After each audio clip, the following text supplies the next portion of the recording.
आपातकाल एक भारतीय लोकतंत्र की अग्नि परीक्षा का दौर था।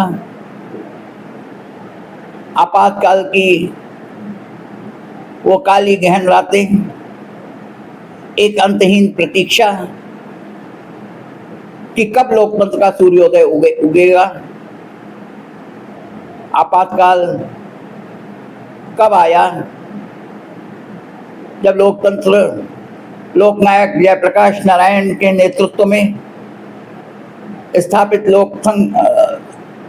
लोकतंत्र के समर्थन में लोक संघर्ष समिति ने तख्त बदल दो, ताज बदल दो, बेईमानों का राज्य बदल दो, सिंहासन खाली करो, आगे जनता आती है, ऐसा बिहार और गुजरात में आंदोलन किया।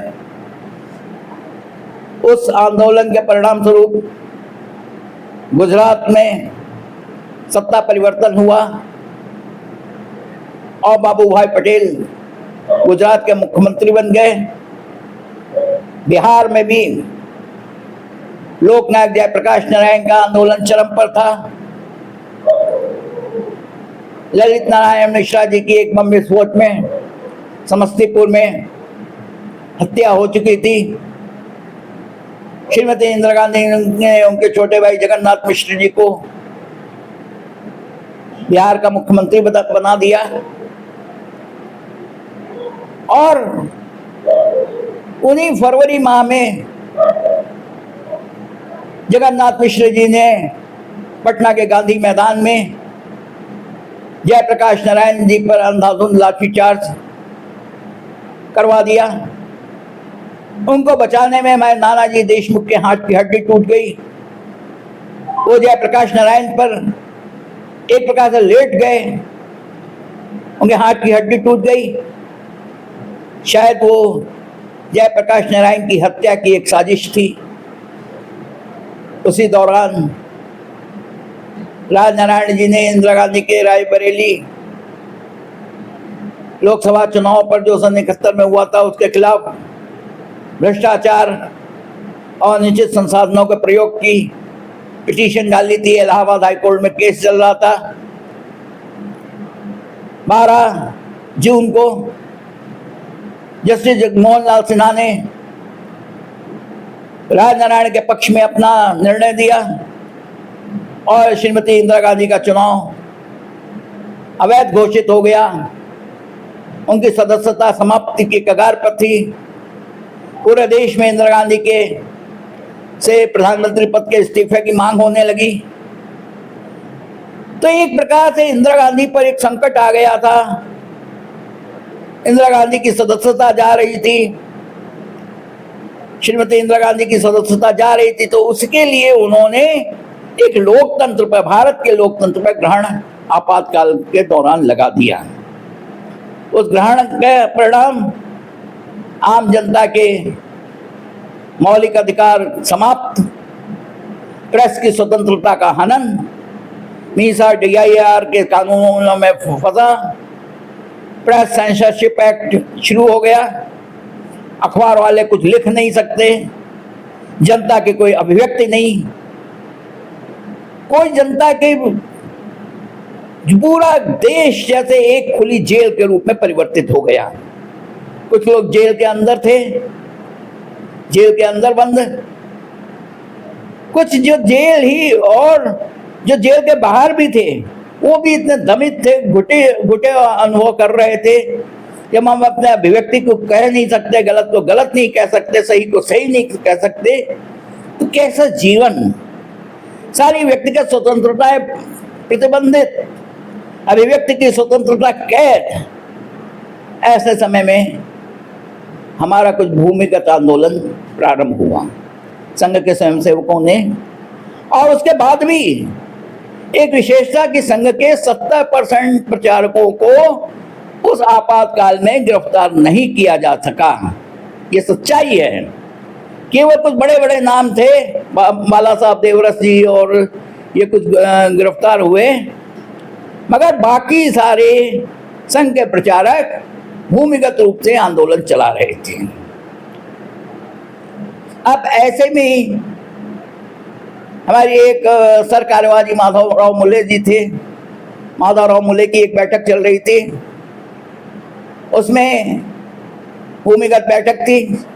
संघ के कार्यकर्ताओं का प्रश्न है, आखिर आपातकाल कब तक चलेगा, कब तक हम लोग ऐसे दमित घुटे अनुभव करेंगे, कब हमारे संघ की शाखाओं का प्रतिबंध हटेगा। ऐसे प्रश्न लोगों के सामने आ रहे थे। तो एक जो कहीं कहीं निराशा हताशा का एक माहौल बनाने की कोशिश हो रही थी, कहीं लगता था जैसे सब कुछ समाप्त हो गया, अब कुछ भी शेष नहीं है, हमारा लोकतंत्र का सूर्य डूब गया। ऐसे में माधवराव मुले जी की एक बैठक बहुत प्रेरक और अनुकरणीय, जो उनके एक एक शब्दों का कितना वजन था, उस वजन शब्दों में के पीछे उनकी छुपी तपस्या जैसे अभिव्यक्त हो रही थी। उन्होंने कहा, संघ अपने लोकतांत्रिक सीमाओं में कार्य करेगा, संघ का कोई भी कार्य राष्ट्र के विरुद्ध नहीं होगा। स्पष्ट रूप से कहा, कोई भी कार्य राष्ट्र के विरुद्ध नहीं होगा, अपनी सीमाओं में होगा। हम किसी अनुचित तरीके से नहीं करेंगे, जो संविधान द्वारा प्रदत्त सुविधाओं और अधिकारों का प्रयोग करते हुए। उसी में एक उन्होंने कहा, ठीक है, एक हम प्रयोग करेंगे, एक प्रयोग होगा, असफल होगा तो हम दूसरा प्रयोग करेंगे। एक प्रयोग की असफलता पे हम हाथ पर हाथ धरे रखकर बैठेंगे नहीं, हम दूसरा प्रयोग करेंगे। उसी दौरान माधवराव मुले के बहुत ओजपूर्ण शब्द निकले, बोले, निष्क्रियता पाप है, प्रयास असफलता पाप नहीं है, असफलता पाप नहीं है, निष्क्रियता पाप है, हाथ पर हाथ रखकर बैठ जाना पाप है।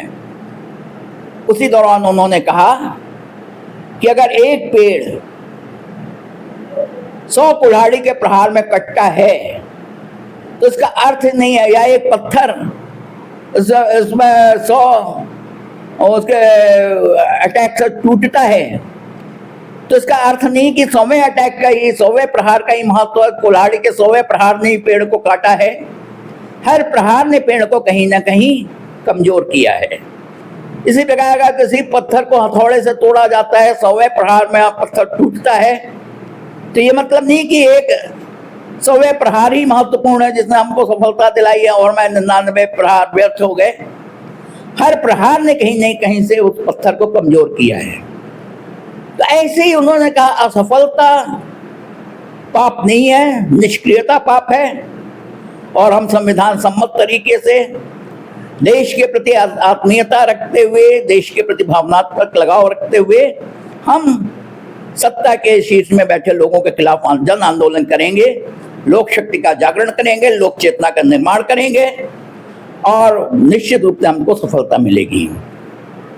ऐसे ही एक बैठक माननीय दत्तोपंत ठेंगड़ी जी के बॉम्बे में गए। उस समय लोक संघर्ष समिति के वो महामंत्री थे, राष्ट्रीय अध्यक्ष एसएन जोशी जी थे। तो उन्होंने बैठक ली। लोगों को लगा लोकतंत्र पे कितना संकट आ गया, कितनी भयावह रात है, कब समाप्त होगा। तो दत्तोपंत ठेंगड़ी जी हंसते हुए मुस्कुराते कहते हैं कि हमारा कार्य फिलहाल जो हमें कुछ भूमिगत आंदोलन है, भूमिगत आंदोलन से जुड़ा साहित्य है, उसको सुरक्षित पुणे से बॉम्बे पहुंचा देना। हमारा कार्य केवल इतना है कि इसको हम पुणे से बॉम्बे तक पहुंचा दें, रास्ते में हम ना पकड़े जाएं और सुरक्षित हमारा ये साहित्य हमारे आगे के लक्ष्य में पहुंच जाए। और आप जो कह रहे हो कि कैसा लोकतंत्र होगा, आगे क्या होगा, तो क्या आप लोग संघ की प्रार्थना नहीं करते हो? बोले हम करते हैं। बोले मन से करते हो कि छल से करते हो? बोले छल का क्या प्रश्न, मन से करते हैं। तो बोले मन से करते हो तो त्वदीयाय कार्य बद्धा कटीयम शुभामा शिशंदेहि तत्पूर्ते, मैंने तेरे ही कार्य के लिए कटिबद्ध हुआ हूं, कमर कसी है, तो उसकी पूर्ति के लिए आशीर्वाद दो। ये अगर तुम मन से कर रहे हो, मन से कह रहे हो, तो इसका अर्थ समझ कर रहे हो कि ऐसे ही कर रहे हो? बोला अर्थ समझ करने का क्या मतलब? तो एक बड़ा विनोदकारी संस्मरण सुनाते हैं दत्तोपंत ठेंगड़ी कि मैं नया नया प्रचारक बना और मैं लखनऊ में आया। लखनऊ की जैसे तहजीब है, वहाँ की एक कल्चर है कि सब कुछ आपका ही है। जैसे वो उनको अपने घर ले गए, अपना घर दिखाया ठेंगड़ी जी को, तो उसने कहा मैं आपका गरीब खाने में आया हूँ, ये मेरा गरीब खाना है। बड़ा संपन्न घर था, बड़ा आलीशान घर। बोले मैं आप ये गरीब खाना है। फिर वैसे आया, सब आए, जलपान वगैरह कराया। उसके बाद उनके बच्चे उतरे, तो उन्होंने दत्तोपंत ठेंगड़ी जी से उनका परिचय कराया। बोले ये कौन है? ठेंगड़ी जी ने बोला, बोले अरे ये आप ही के बच्चे हैं। ठेंगड़ी जी बोलने सोचने, अरे मेरा जो प्रचारक जीवन और ये 4 लोगों का अकाउंट हमारे खाते में जा रहा है। तो उनको बताया आपके लिए नहीं कह रही, ये लखनऊ की तहजीब है, लखनऊ की कल्चर है। तो बोले ऐसे ही अगर आपने संघ के कार्य को ईश्वरीय कार्य माना है, तो आखिर अगर आप आज सैनिक हो तो कोई आपका कमांडर इन चीफ होगा कि नहीं होगा? अगर आप एक किसी कंपनी के सेल्समैन हो तो आपका कोई मैनेजिंग डायरेक्टर होगा कि नहीं होगा? आप सारी चिंताएं कर रहे हो, सेना के सैनिक उछल कूद कर रहे हैं और कमांडर इन चीफ आराम से सो रहा हो। आपके सेल्समैन उछल कूद कर रहे हो, मैनेजिंग डायरेक्टर चैन से सो रहा हो। ऐसा तो नहीं होता। अगर संघ का कार्य ईश्वरीय कार्य है, ईश्वर के प्रति आप मनसा वाचा कर्मणा समर्पित हो, तो ध्येय के प्रति, तो वो ईश्वर, वो परमात्मा हमारे कार्य को देख रहा है, हम उसके केवल एक सहायक हैं। वो हमारे ध्येय के लिए वो खुद हमारा मार्ग प्रशस्त करेगा और हमको सफलता दिलाएगा। उसी के बाद आगे कहते हैं जो भारत ने आज ऐसा दौर देखा, ये पहली बार नहीं हुआ है। भारत ने इससे भी अधिक से अधिक भयावह दौर देखे हैं। फिर वो मराठा उसमें जाते हैं। समर गुरु रामदास जी ने कैसा दौर देखा था जब औरंगजेब का शासन था। महिलाओं की कोई आपके हमारे मंदिर ध्वस्त किए जा रहे थे, मूर्तियां तोड़ी जा रही थी, महिलाओं का अपमान हो रहा था। ऐसे भयंकर दौर में जब जीजाबाई ने भी वो दौर देखा, 3 पीढ़ियां उन्होंने गायें काटी जा रही थी, तो वो पहले अपने पिताजी से कहते हैं, पिताजी कहते हैं मैं तो तुम्हारे मुगल दरबार का हूँ, मेरी तो कोई औकात नहीं है। फिर वो समय आता है, 20 साल बीतते हैं, वो कन्या से युवती बनती हैं, वो अपने पति, उनकी शादी होती है। अपने पिताजी, शिवाजी के पिताजी से कहते हैं भाई क्या हो रहा है देश में, मंदिर तोड़े जा रहे हैं, मूर्तियां ध्वस्त की जा रही हैं, आप क्या कर रहे हो? तो भी मुगल दरबार के कारिंदे थे, बोले हम नहीं कर सकते, हम तो खुद ही दरबार के वो हैं। तब उनकी अंतिम आशा शिवाजी से, और शिवाजी बाद में हिंदू साम्राज्य की स्थापना करते हैं। फिर वही आगे परम पवित्र भगवान ध्वज अटक से कटक तक हमारा आपका पूरा अफगानिस्तान पार करके वो परम पवित्र भगवा ध्वज लहराता है। और वहाँ का अहमद शाह, वो आपका अफगानिस्तान का सम्राट, उसको हमारे परम पवित्र भगवा ध्वज को प्रणाम करने आता है। तो ये परिवर्तन का दौर अपने आप चलता है, समय आने पर स्थितियां बदलती हैं और वो ईश्वरीय योजना से होता है। तो ऐसा प्रेरक उद्बोधन संघ ने हमें माननीय दत्तोपंत ठेंगड़ी जी ने दिया, जिनके उस उद्बोधन ने समाज में, हमें स्वयंसेवकों में भी कई निराशा, हताशा आ रही थी, जिजीविषा समाप्त हो रही थी, संघर्ष शक्ति समाप्त हो रही थी, कहीं संकल्प शक्ति टूट रही थी। तो उन्हें एक नई ऊर्जा का, नई ऊष्मा का, नई चेतना का, नई प्रेरणा का संचार हुआ। और अंत में जैसा दत्तोपंत ठेंगड़ी जी ने जैसा कहा था, सारे अंधकार को चीर करके, सारे तिमिर को फाड़ करके लोकतंत्र का सूर्योदय हुआ। उसी चुनाव में 20 मार्च 1977 को इंदिरा गांधी रायबरेली से हारी, उनके पुत्र संजय गांधी हारे और मोरारजी देसाई के नेतृत्व में एक सरकार बनी। तो ऐसी अग्नि परीक्षाओं से, भीषण संघर्षों के झंझावातों से निकलता हुआ संघ का सूर्य अपने चरम पर पहुंचा।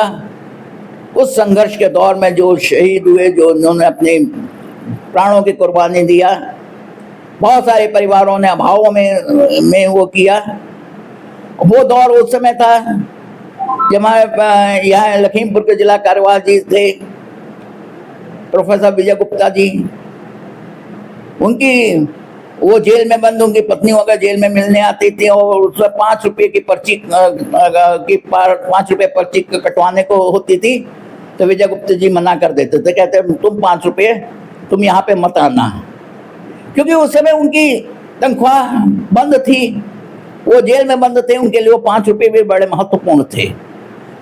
तो ऐसी विषमताओं को पार करके, समस्याओं के झंझावातों को चीर कर फाड़ कर संघ ने उदय हुआ। उसके बाद भी तत्कालीन सरसंघ चालक बाला साहब देवव्रत जी का ये कथन, वयम पंचाधिकम शतम, हम आपस में लड़ेंगे तो 100 और 5 हैं, और कभी हम पर अगर कोई तीसरा अगर हमला करता है, कोई बाह्य शक्ति आक्रमण करती है तो हम 100 और 5 नहीं, हम 105 हैं। ये जो धर्मराज युधिष्ठिर का कथन था वही बाला साहब देवव्रत ने कहा। उन्होंने कहा कभी कभी हमारे दांतों से हमारी जीभ कट जाती है, क्योंकि हम जीभ के कटने से दांतों को तोड़ देते हैं। क्या दांतों को तो कुछ नहीं तोड़ देगा, जैसे दांत हमारे हैं, जीभ हमारी है, वैसे आज हम पर आक्षेप लगाने वाले, हम पर अनुचित आरोप लगाने वाले, हम पर अत्याचार करने वाले भी हमारे अपने हैं। ये संघ की व्यापक दृष्टि, क्षमा करो और आगे बढ़ो, इस भाव से संघ ने उन जो संघ पे आक्षेप लगा रहे थे, संघ पे मिथ्या आरोप लगा रहे थे, उन सबको किनारे करके उनको गले लगाया और राष्ट्र के नागरिक के रूप में उनको सम्मान दिया। इन संघर्षों का परिणाम आज वर्तमान के लोकतंत्र का स्वरूप है। धन्यवाद।